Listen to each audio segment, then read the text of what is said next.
All right, welcome back to the Daily Mastermind. George Wright III with your daily dose of inspiration, motivation, and education. And today it is Monday. We're really excited today because today we're going to be talking a little bit about prosperity pillar number 3. Prosperity pillar number 3 is I act in spite of my mood, which is a tough one for a lot of people. But let's get you started with the quote of the day. The quote of the day is from Bruce Lee. I love this quote, by the way. It's the successful warrior is the average man with laser-like focus. The successful warrior is the average man with laser-like focus. And I tell you, you've got to learn to focus in life. It's so difficult. I have trouble with it as well, whether it's business, personal life, or whatever. You've got to find those things that are going to create the biggest, most significant impact. Tomorrow, we're going to be talking a little bit about 10x in your life and focusing on the top 20% of things that'll make the biggest difference. But today I want to bring you back, since it's Monday, I want to bring you back to the prosperity pillars, the 12 pillars of prosperity that I've kind of put together over the last 20, 25 years, gosh, probably even more than that now. And here we are on episode 910. And what you're finding is that no matter how far you go in life, the success principles, the basic principles of success remain the same. It's like the fundamentals that you'd have in any sport.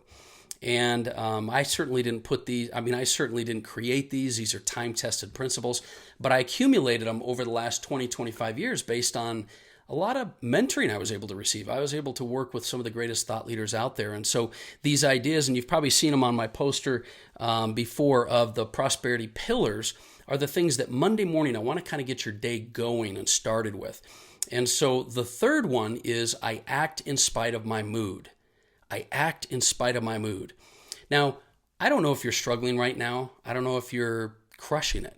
But the bottom line is this: no matter how successful, no matter how disappointed, no matter how much of a failure, no matter how much of a grinder you are, all of us struggle with acting in spite of our mood.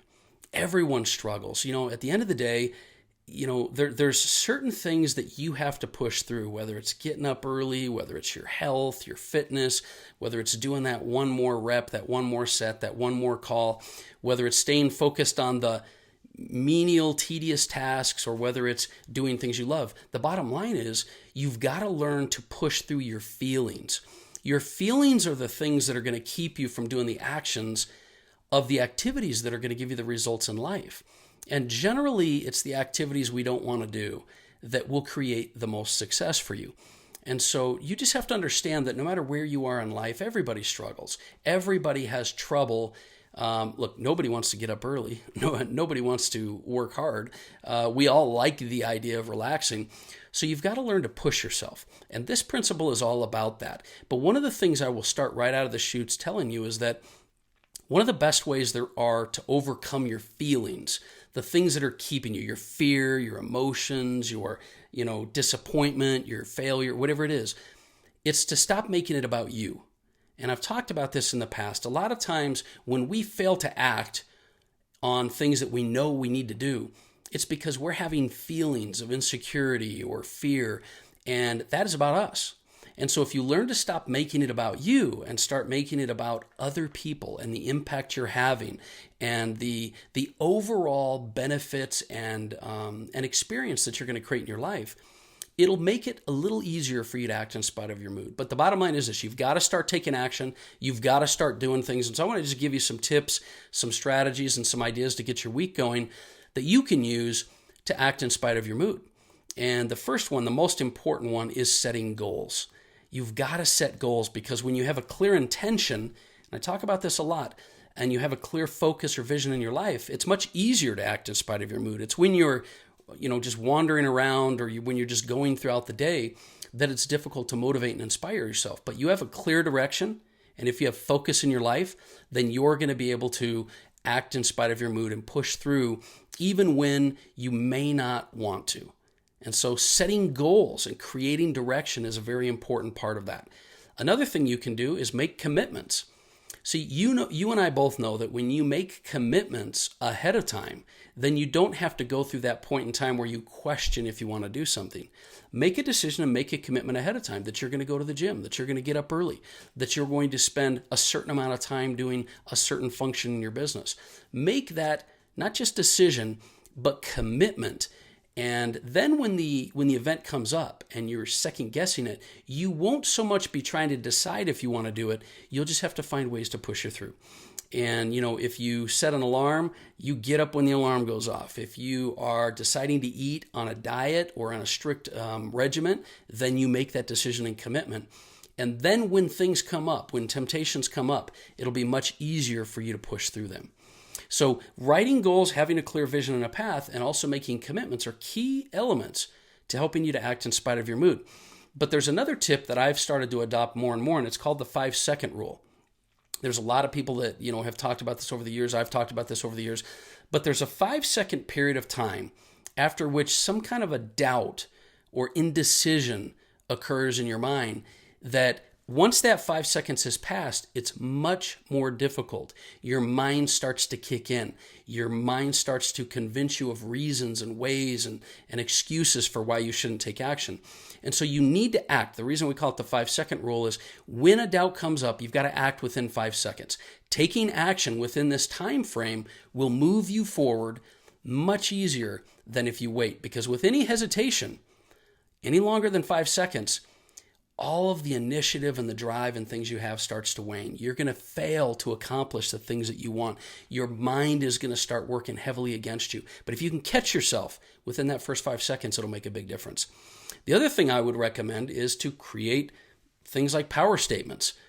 Saying things like, I am this, I act in spite of my mood, I don't stop. A statement that helps create that neuroplasticity and that wiring, that hard wiring of your mind, that when a doubt comes up, if you have a power statement, that'll allow you to be able to move forward. And another thing I do a lot, especially when I don't feel in the mood, and sometimes it's not so much that you don't feel in the mood, but maybe you're trying to motivate yourself. Maybe you're trying to inspire yourself.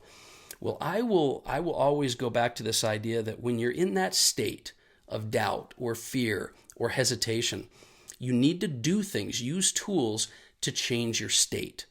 And what I mean by that is other senses, whether it's pictures or music or journaling or your environment, you've got to change your state. So it might be getting up and going out. It's one of those things where, like, if you're trying to work out, when you're in that environment, you're much more motivated. But when you're sitting at home, you're not. And so be prepared with that. Have a playlist on your phone of music that inspires and motivates you. Have pictures, either on your phone or maybe even hung up on your wall or, wherever it is that you need the motivation, the mirror in the bathroom or whatever. Put pictures up of what your vision is you're trying to accomplish, of your goals, of the people in your life, the stuff that you're trying to create this amazing life for. Another thing I like to do is sometimes journal. If I'm not feeling in the mood, I will journal and write down the things that I'm trying to accomplish. And those are types of activities that will inspire you to get up and move. So look for ways, tools, and resources that you can use to change your state. And then when your state changes, it'll be easier for you to take action.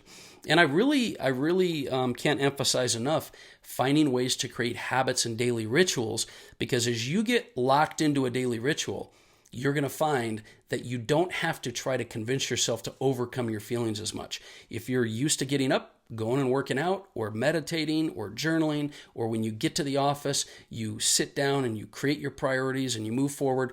When you set those intentions and rituals, what's going to happen is those habits will kick in when your feelings work against you. So that's kind of my different suggestions, tips, and strategies that I would give you for this. But the bottom line is this. Ultimately, you've got to be able to back up the things you say you're going to do with action. And so that's why it's so important, this principle of act in spite of your mood. The difference maker for someone who's going to be successful is that individual that when they don't feel like doing it, do it anyway. And that's what I know you want to do. And I know that's what you are trying to do in your life. If you're going to create your best life, and like I've said many times, it's never too late to start living the life you're meant to live. But you've got to take action. You've got to be willing to do the things you need to do, even when you don't feel like doing it. Because if you don't, you're going to find that you're going to be continuing to live that life that you've been living. You're going to have the same results that you've always had. So do yourself a favor. Adopt this principle throughout your week. Adopt the principle that you're going to act in spite of your mood and catch yourself. Become aware of that. Every time you don't feel like doing it and you do it anyway, that repetition, that frequency, that neuroplasticity, those things are kicking in and they're starting to program your mind.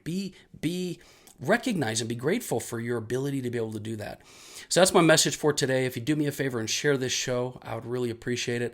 And I look forward to talking with you more. I want you to do me a favor also and hit me up on the Daily Mastermind. Let me know what you're working on. This is Instagram, Facebook, YouTube. You can go to dailymastermind.com and you'll see the programs that we're launching here for our group academy. It's going to be an amazing academy this year. And so I look forward to talking with you more. Once again, my name is George Wright III. I'm your host, and I hope you have an amazing day. Talk with you soon.